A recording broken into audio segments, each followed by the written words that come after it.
Hello, and thank you for watching. I'm Jennifer with Olympia Piano, and this is study guide number 4 for Debussy's Clair de Lune.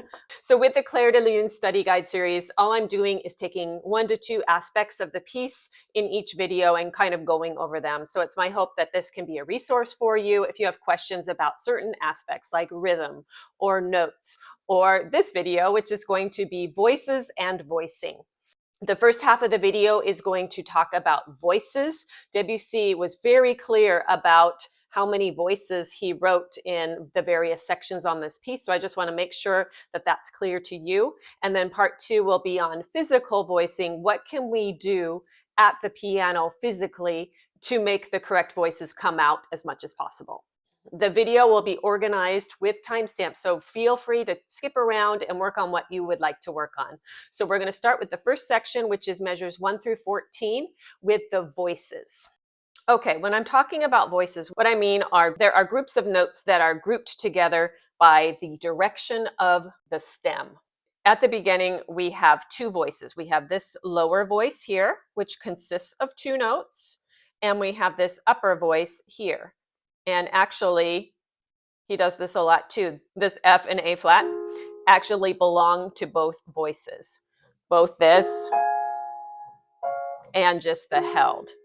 So it goes along like that for a while, 2 voices.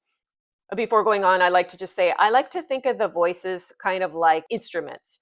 So whereas this top voice here has 2 notes to it, imagine it's 2 flutes. One flute is playing F and one is playing A flat.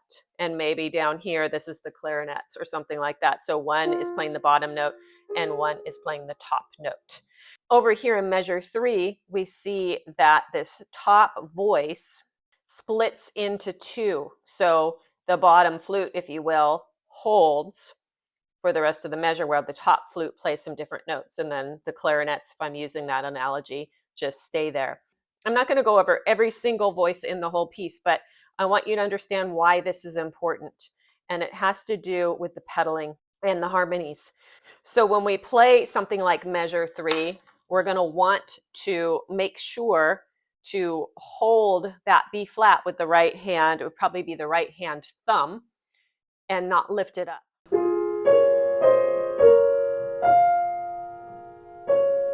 So I'm holding this, and I might be changing the pedal. I'll talk about that in a different study guide, but that sounds a lot different than this. We need that B flat to keep that harmonic color. So then back to 2 voices here, but then check this out. Then in measure 5, we go to 4 voices. Stem up, stem down, stem up, stem down. This gets very important right here, where we have tie with these inner voices. So in measure 7, make sure to keep those thumbs down the whole measure, even though the outside of the hands are doing something different.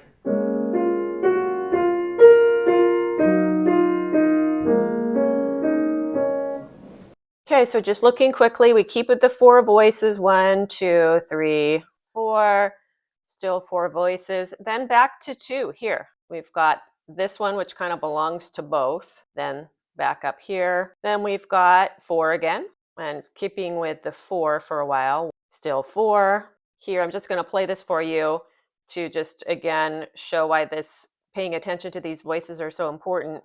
Here we got to hold this A flat and hold this F during that measure. And if your hands are too small, then don't worry about it too much. But if you have large enough hands to hold, then do the hold. See, I'm holding that for both that and that. Changes the sound. And then same thing up here. Holding that F until I play it again.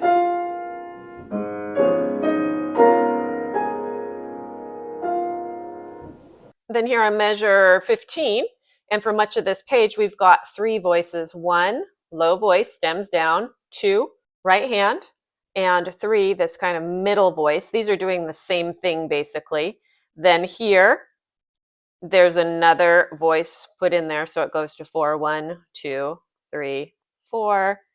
And then basically 2 voices. If I'm thinking of them like an instrument group, Each group of instruments is playing 3 different notes here. Then here in measure 19, we've got one on the top, one in the middle, one here, and one here, one here. So kind of alternating between 3 and 4 voices, kind of depending on what the harmonies are. I'm going to just keep going on the page. So then we got 1, 2 stems down, 3 low voice. Oh, here's a big one. Similar to the right hand top voice, and then 5 things going on here.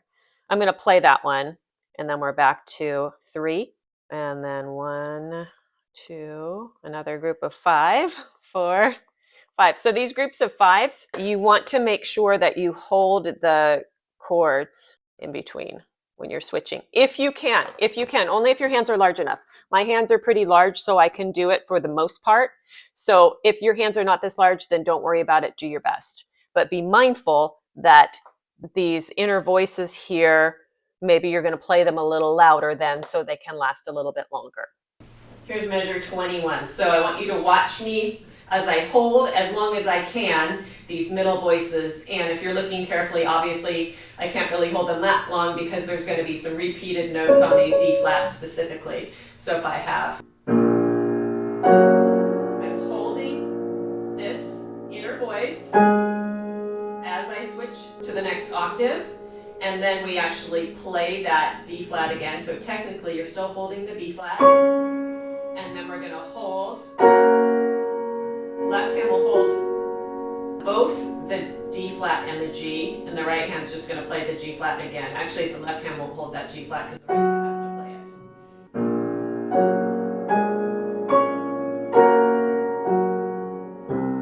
Then measure 27, we have another situation where the voices, one instrument with 2 different notes, bottom voice, stem down. This middle voice, these rolling 16th notes. So you want to try to hold the bottom note as long as you can. And then here, the top voice splits into 2. So the top voice has 3 and then the bottom just holds through that. You're going to hold as long as you can. And the other thing I want to mention, if you haven't seen this before, this D flat here, see how it has a stem going down and a stem going up? That means it belongs to both voices. Let's say the cello was playing the bottom one, and then a harp was playing this.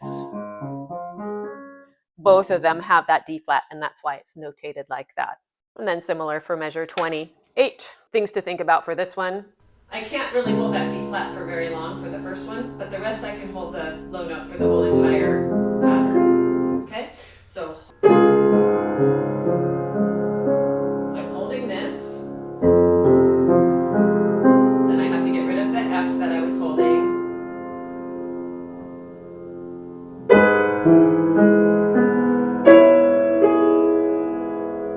So that I can hold until I have it again, and then this changes.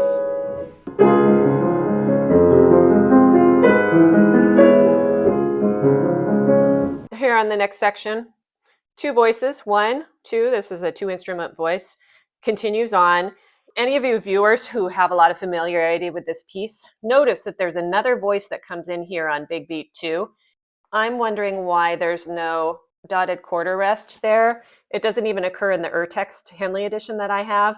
If you know why it isn't notated like that, I would love to know that. But anyway, then it continues on, similar voicing, 1 on the top, 1 on the bottom with those held bottom notes, and then the middle, same, same, same. So let me just play that measure 30 together.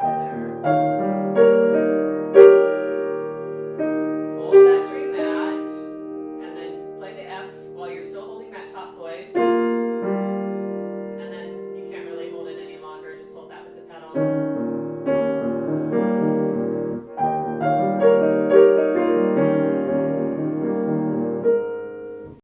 Continuing on measure 33, just 3 voices, but they look a little bit interesting. Top voice is the stems up. Then we've got the bottom voice, but this one is just the low E flat, and then it jumps up here.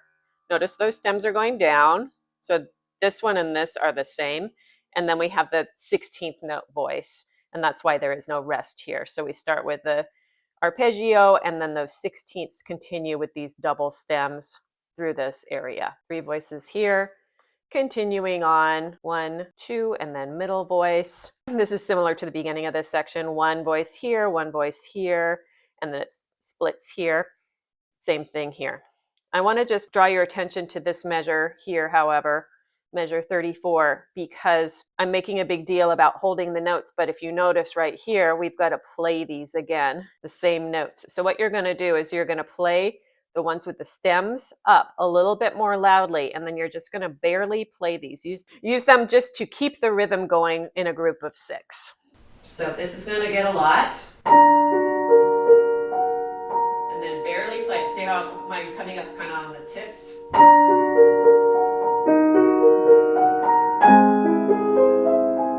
You don't want to go.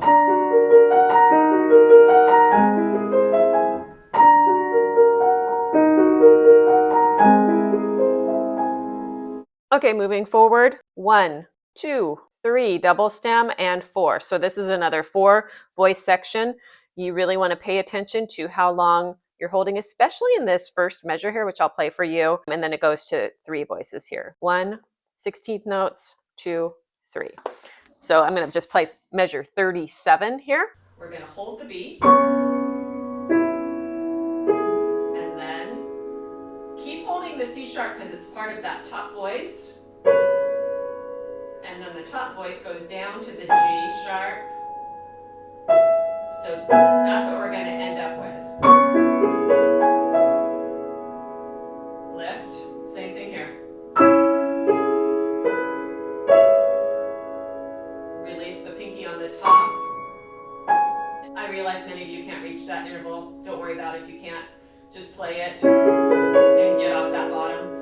And then here, G sharp. Holding the E. Pass through. Play the G sharp. Move the top notes.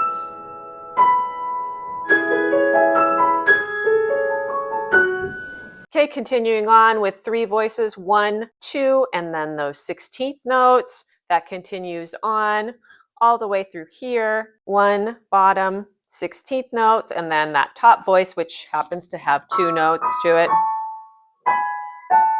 3 voices all the way. Here's another one of those voices that kind of comes mysteriously. We start with 2 voices. Then all of a sudden on beat 3, we have another one. From you scholars out there, why are there no dotted quarter rests to feature that new beat there? This section is one of my absolute favorite places to play. I just love it. It's just so pretty. We've got 1 voice on the bottom, and that lasts all the way through. Then we've got the middle voice, and we've got the top voice. And so here we have the top voice, and then it's another one of those spots that I'm kind of curious about, but maybe with this one, we have the 3 note of the 1 voice. Let's say it's 3 clarinets, and maybe the top 2 hold and the bottom 1 splits. So maybe this is a scenario right here and here where that 3rd voice from the top becomes the bottom of the top 2 voices. At any rate, it's very important during this section to hold that through and to hold these top ones through if you can. Let me play that. So for 43 and 44, just hold the notes on the top for the first 2 beats and the note on the bottom like this. Then hold the thumb. And then when we get to 45, you're going to be holding those top ones on beats 2 and 3, and it gets a little bit interesting because the right hand has to go on top of the left hand. Hold the pinky if you can. See how that works? So here we got our top voice, our bottom voice, and then it's kind of like the voices merge a little bit. So we have 2 voices here, and then it's like they go into 1 voice here. Just hold us if you can. Hold that if you can. Same thing there. Okay, back to 3 voices, top, bottom, and that middle. I like to think that's kind of like a harp. When we go back to where the main melody comes in, we've got the bottom voice, these 2 Fs. And then this is kind of interesting how he notes it. Notice these 2 rests here. Those are going with the top voice. And then notice these rests here. Even though we're passing this melody, this is its own voice. So we got 1, 2, 3, and the same thing here in that measure. I like to put the soft pedal on here as well. So there's no way you can physically hold this except for with the pedal. measure 51. So just allow your hand to cross over, but don't hold this C.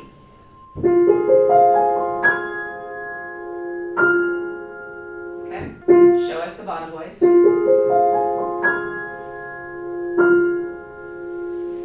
Okay, continuing on with a similar texture, we got the two-note voice on the top, we've got those low Fs on the bottom, then we've got the middle voice with the arpeggios, then the rests.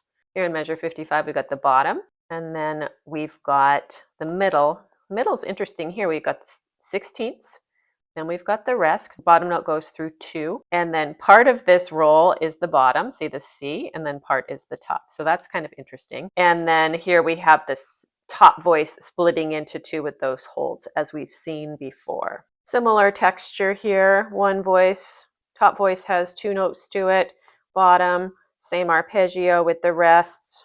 Similarly here, same thing, bottom voice, middle voice, top voice. Now moving forward, this one, there's quite a bit of discrepancy between the edition I'm showing you here and the urtext edition. So you might want to look that up. It's published by Henley. You can find it on IMSLP. Take a look at that. Basically, we've got the bottom voice, but the beats don't really add up that well. And then the middle voice, and then the top voice here. Then we go into 4. The whole point of this is making sure you are holding the voices through when they need to be held through, and you might be changing the pedal. Top, middle, bottom. So here's another one of those confusing spots. Why does that one have the stem down, but then all the rest are stems up? When here you have the clear stems down voices, these beats don't add up. So this section, voicing wise, is a little messy in this edition. All right, but I think the main point is be mindful of how long things are holding through, and are you holding through? Okay, so at the ending, we start out with 2 voices, the low cello, I like to call it, cello and harp, and then he adds another voice, and we see that right here with the rest. So 1, bottom, 2, 16th notes, 3, these notes with stems up and the stems down for that matter. So these rests will count both for the top and the bottom here on beat 3. Same texture, continues, bottom, middle, top, and then underneath that. You see this one? In the urtext, that will have a tie, and it will be tied to that, so that top middle voice lasts all the way. And then we've got 1, 2, 3, and then we just end with the rolled chord. So what am I trying to accomplish by talking about all the voices? I want to just draw your attention to the amount of detail that Debussy included in this piece, because he wanted certain harmonies to come through and create different colors, even when you are switching the pedal around. Again, we'll do the pedaling in a different video.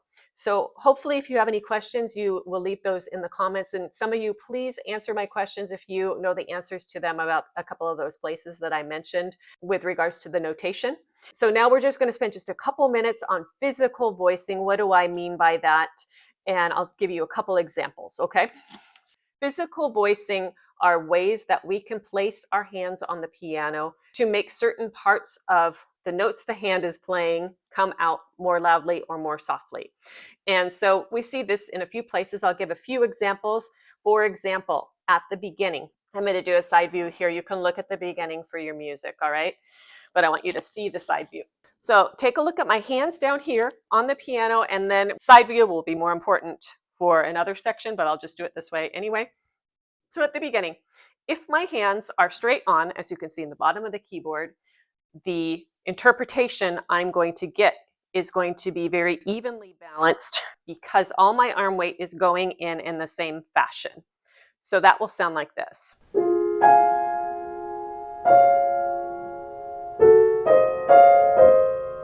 So all of these thirds have the same volume in essence. Now, I would like for the top note to come out a little bit louder.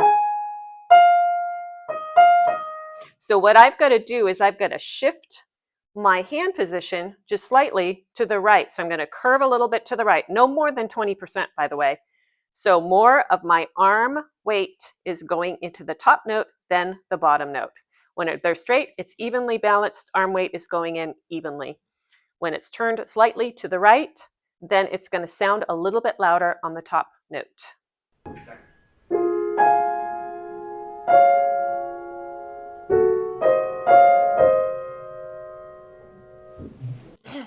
Okay, so turn it slightly to the right when you have smaller intervals like that. Now I'm going to turn to page 2. That'll be your measure 15. So what do you do when you have a little bit larger chord? I'm going to just show you how to do the voicing here at the top of the page. I just wanted to draw your attention to one little thing. These little lines on top of these notes, that's an articulation marking, which is called tenuto. It means to give a lot of heaviness to the notes. So I am interpreting that as the top note a little bit louder, the main melody, and the bottom note a little bit louder in the left hand. With the right hand, what I'm going to do is instead of playing straight on, I'm going to turn slightly to the right as I did before. More difficult with a larger interval, by the way. So just do your best if your hands are not large enough to do this comfortably. Strive to create a U shape here. That U shape is creating more arm weight going into the top note of that. So instead of this, everything equal, we have that voice to the top. Left hand, same thing, even though it's only 3 notes.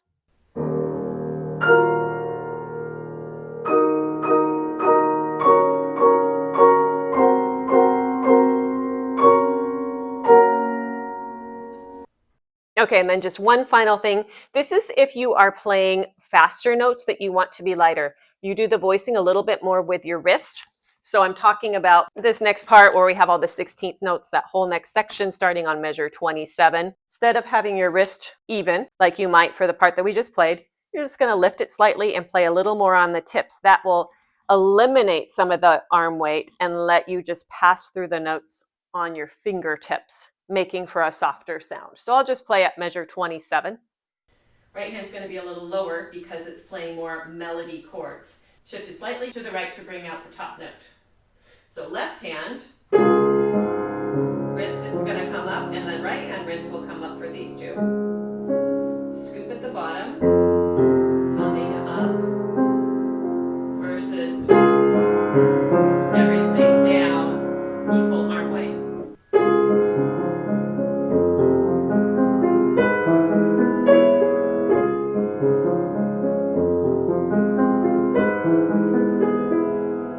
The technique of the physical voicing does take some time to develop. Consider this just an introduction to that. If you haven't ever done that before, feel free to ask any questions. I'm showing you kind of exaggerated motions, but once you get a little bit faster and more fluid, the motions are not going to be huge. But you always want to be thinking about which voices do you want to come out the most prominently. If you've made it this far in the video, thank you so much for watching.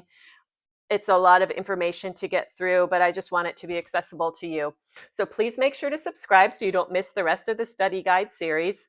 You can also mention the channel at Olympia Piano, share it with others who like this detailed style of piano teaching, and you can even make a donation to the channel either through PayPal, which is listed in the description, or through the YouTube Super Thanks, which is a little button below your screen. You'll see like share, save, thanks. That's what that is. Every donation I receive allows me to allot more time in my schedule to create this sort of video for all of you all around the world. So I mention all around the world because I love to know where you're from. So if you have time to leave that for me in the comments, I would love to know that. As always, thank you for watching.